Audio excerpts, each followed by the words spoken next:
महिला आरक्षण से जुड़ा बिल लोकसभा में पास नहीं हो सका। संविधान संशोधन होने के कारण इस बिल को पास करवाने के लिए सरकार को 2/3 बहुमत की जरूरत थी। बिल के पक्ष में 298 वोट पड़े, जबकि विपक्ष में 230 वोट पड़े। इस बिल के लिए कुल 528 सांसदों ने वोट डाले थे, जिसका 2/3 352 होता है। लेकिन इस बिल के पक्ष में 298 वोट ही पड़े। ऐसे में ये बिल 54 वोटों से गिर गया। लेकिन सबसे अहम सवाल ये है कि क्या इस बिल के पास नहीं होने से संसद में महिलाओं को आरक्षण का लाभ नहीं मिलेगा? प्रस्ताव संविधान के अनुच्छेद 368 के उपबंधों के अनुसार सभा की कुल सदस्य संख्या के बहुमत द्वारा तथा सभा के उपस्थित और मत देने वाले सदस्यों के कम से कम 2/3 बहुमत द्वारा पारित नहीं हुआ।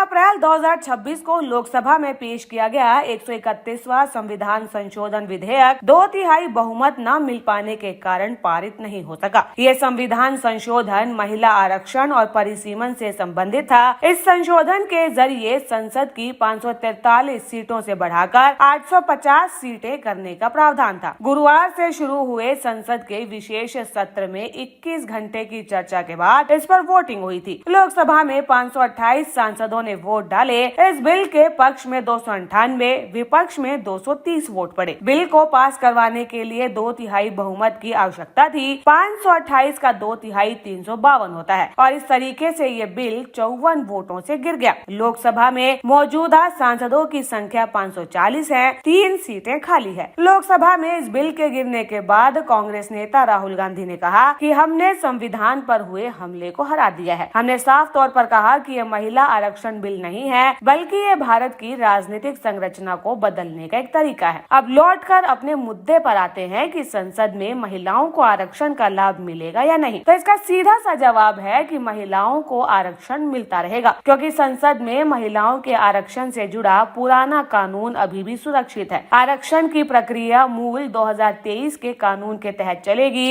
इसके अनुसार 33% आरक्षण तभी लागू होगा जब अगली जनगणना और उसके बाद परिसीमन की प्रक्रिया पूरी हो जाएगी। वर्तमान अनुमानों के अनुसार यह आरक्षण 2034 या फिर उसके बाद के चुनाव में ही पूरी तरीके से लागू हो पाएगा। कहने का मतलब यह है कि महिलाओं को 33% आरक्षण देने का मूल कानून, जो कि 2023 वाला है, वो अभी भी लागू है, लेकिन उसे जल्द लागू करने का सरकार का नया प्रस्ताव संसद में विफल हो गया है और अब आरक्षण के लिए लंबी संवैधानिक प्रक्रिया का इंतजार करना होगा। न्यूज़ हम के लिए नई दिल्ली से ब्यूरो रिपोर्ट।